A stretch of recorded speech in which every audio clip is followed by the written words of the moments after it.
My channel. ആദ്യം തന്നെ എല്ലാവർക്കും എൻ്റെ ഈസ്റ്റർ ആശംസകൾ. ഇന്ന് ഞാൻ തയ്യാറാക്കാൻ പോകുന്നത് ഒരു ചിക്കൻ ചോറാണ്. ഇപ്പൊ ഈ ലോക്ക്ഡൗൺ ആയതുകൊണ്ട് ഒത്തിരി സാധനങ്ങളൊന്നും പുറത്തുപോയി വാങ്ങിക്കാൻ പറ്റിയില്ല. അതുകൊണ്ട് നമ്മുടെ ഇവിടെ ഉള്ള സാധനം കൊണ്ട് തന്നെ ഞാൻ ഒരു വളരെ ടേസ്റ്റി ആയിട്ടുള്ള ഒരു ചിക്കൻ ചോറാണ് തയ്യാറാക്കാൻ പോകുന്നത്. കുറച്ച് കാര്യങ്ങൾ മാത്രം ശ്രദ്ധിച്ചാൽ എല്ലാവർക്കും വളരെ ഈസി ആയിട്ട് ഇത് തയ്യാറാക്കാൻ പറ്റും. അപ്പോൾ നമുക്ക് അധികം വൈകിക്കാതെ ഒന്ന് കണ്ടു നോക്കാം. അപ്പോൾ ഇതിന് വേണ്ട ഇൻഗ്രീഡിയൻസ് എന്തൊക്കെയാണെന്ന് നോക്കാം. ഇത് ഒരു 3 കപ്പ് കൈമാരി ഉണ്ട്. ഇവിടെ കൈമാരി ഉള്ളത് കൊണ്ടാണ് ഞാൻ ഇത് എടുത്തത്, അല്ലെങ്കിൽ ബസ്മതി അരി ആണെങ്കിലും മതി. ഇത് ഞാൻ ഒരു 15 മിനിറ്റ് വെള്ളത്തിൽ കുതിർത്ത് വെച്ച അരിയാണ്. ഇത് 3/4 കിലോ ചിക്കൻ ഉണ്ട്, 3 മീഡിയം സൈസ് സവാള, 3 തക്കാളി, ഇത് മല്ലിയിലയും പുതിനയിലയും, ഇത് 5 പച്ചമുളക്, 8 അല്ലി വെളുത്തുള്ളി, 2 കഷ്ണം ഇഞ്ചി, ഇതെല്ലാം കൂടി പേസ്റ്റ് ആക്കിയതാണ്. മുളക് പൊടി, മല്ലിപ്പൊടി, ഗരം മസാല, മഞ്ഞൾപ്പൊടി, നെയ്യ്, സൺഫ്ലവർ ഓയിൽ. ഇനി ഇതിന് വേണ്ട സ്പൈസസ് 8 ഗ്രാമ്പു, 5 ഏലക്ക, 2 പട്ട, ഒരു 1/4 ടീസ്പൂൺ പെരിഞ്ജീരകം, ഒരു നാരങ്ങ.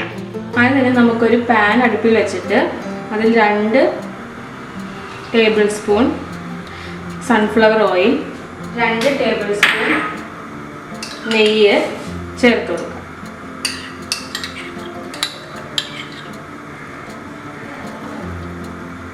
ഇതിലേക്ക് സ്പൈസസ് ആഡ് ചെയ്ത് കൊടുക്കുക. ഇതൊന്ന് മൂത്ത് വരുമ്പോൾ നമ്മൾ സവാള ആഡ് ചെയ്ത് കൊടുക്കണം. ഇതിലേക്ക് സവാള ആഡ് ചെയ്ത് കൊടുക്കുക.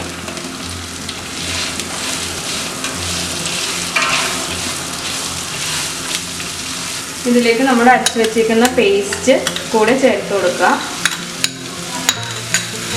നന്നായി ഇളക്കി കൊടുക്കുക.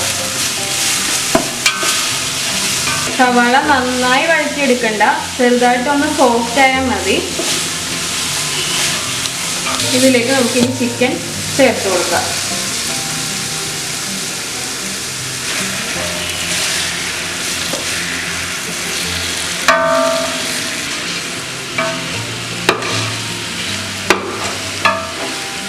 നാല് മിനിറ്റ് വഴറ്റിയെടുക്കുക. ചിക്കൻ ഒന്ന് ജസ്റ്റ് സോഫ്റ്റ് ആയാൽ മതി. ഏകദേശം ആയിട്ടുണ്ട്. നമുക്ക് ഇതിലേക്ക് തക്കാളി ചേർത്ത് കൊടുക്കാം.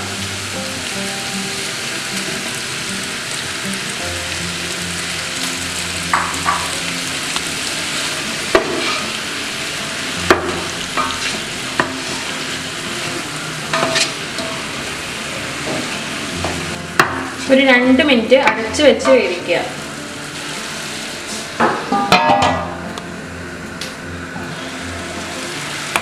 ഈ ടൈമിൽ തക്കാളി ചേർത്താൽ ചിക്കൻ പെട്ടെന്ന് സോഫ്റ്റ് ആവും.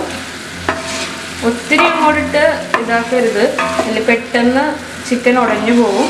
ഇനി ഇതിലേക്ക് നമുക്ക് മല്ലിയിലയും പുതിനയിലയും ആഡ് ചെയ്യാം. മല്ലിയില ഇഷ്ടമില്ലാത്തവർക്ക് അത് നമുക്ക് അവോയ്ഡ് ചെയ്യാം. ഞാനിവിടെ ആഡ് ചെയ്ത് കൊടുക്കുന്നുണ്ട്.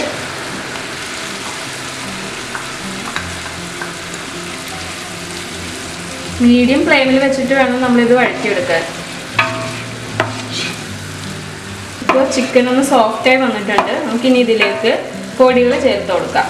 ആദ്യം തന്നെ മഞ്ഞൾപ്പൊടി 1 ടീസ്പൂൺ, മല്ലിപ്പൊടി 1 ടേബിൾ സ്പൂൺ, മുളക് പൊടി 1 table spoon, garam masala 1 teaspoon.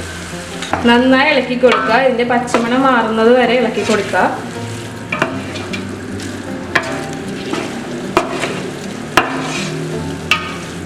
ഇതിൽ വെള്ളം ആഡ് ചെയ്യേണ്ടത് എങ്ങനെയാണെന്ന് വെച്ചാൽ 1 കപ്പ് അരിക്ക് 1.5 കപ്പ് വെള്ളം എന്നുള്ള രീതിയിലാണ്. അപ്പോൾ നമ്മളിവിടെ 3 കപ്പ് അരി എടുത്തിട്ടുണ്ട്.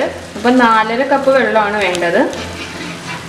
ഇതിൻ്റെ പച്ചമണം മാറിക്കഴിയുമ്പോൾ 4.5 കപ്പ് വെള്ളം എന്ന് പറഞ്ഞില്ലേ, അതിൽ 1 കപ്പ് വെള്ളം ഇതിലേക്ക് ആഡ് ചെയ്ത് കൊടുക്കാം. എപ്പോഴും ചൂട് വെള്ളം വേണം ആഡ് ചെയ്ത് കൊടുക്കാൻ, ഒരിക്കലും തണുത്ത വെള്ളം ആഡ് ചെയ്ത് കൊടുക്കരുത്. ഇതിലേക്ക് 1 കപ്പ് വെള്ളം ആഡ് ചെയ്ത് കൊടുക്കുകയാണ്.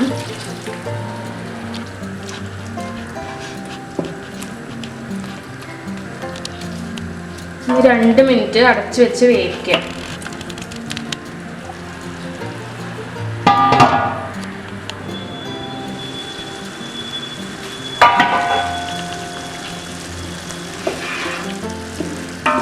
ഇനി ഇതിലേക്ക് നമുക്ക് ബാക്കിയുള്ള 3.5 കപ്പ് വെള്ളം കൂടി ആഡ് ചെയ്ത് കൊടുക്കാം.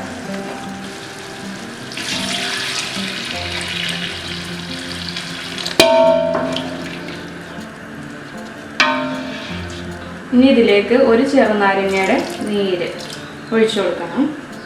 ഈ ടൈമിൽ നമ്മൾ ഉപ്പ് നോക്കി കൊടുക്കുക. ഉപ്പ് ഒത്തിരി കൂടുതൽ ഇടണം. നമ്മുടെ റൈസിനും കൂടി വേണ്ട രീതിയിൽ വേണം ഉപ്പിടാനായിട്ട്. അപ്പം ഞാൻ ഇതിലേക്ക് ഉപ്പിടാൻ പോവാണ്.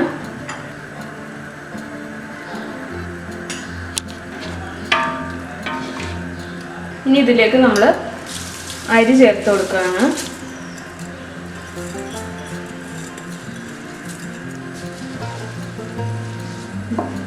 പതുക്കെ ഒന്ന് ഇളക്കി കൊടുക്കുക.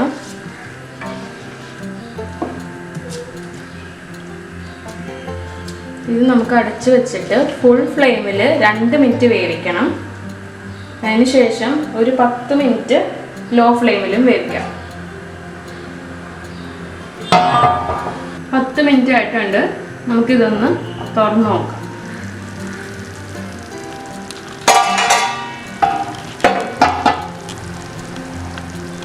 അരിയെല്ലാം നല്ല കറക്റ്റായിട്ട് വെന്ത് വന്നിട്ടുണ്ട്.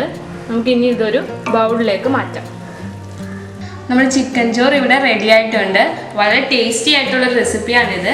നിങ്ങൾക്ക് എല്ലാവർക്കും ഇത് ഇഷ്ടമായിട്ടുണ്ടാവുമെന്ന് കരുതുന്നു. ഇഷ്ടമായെങ്കിൽ എല്ലാവരും ഒന്ന് ട്രൈ ചെയ്ത് നോക്കുക.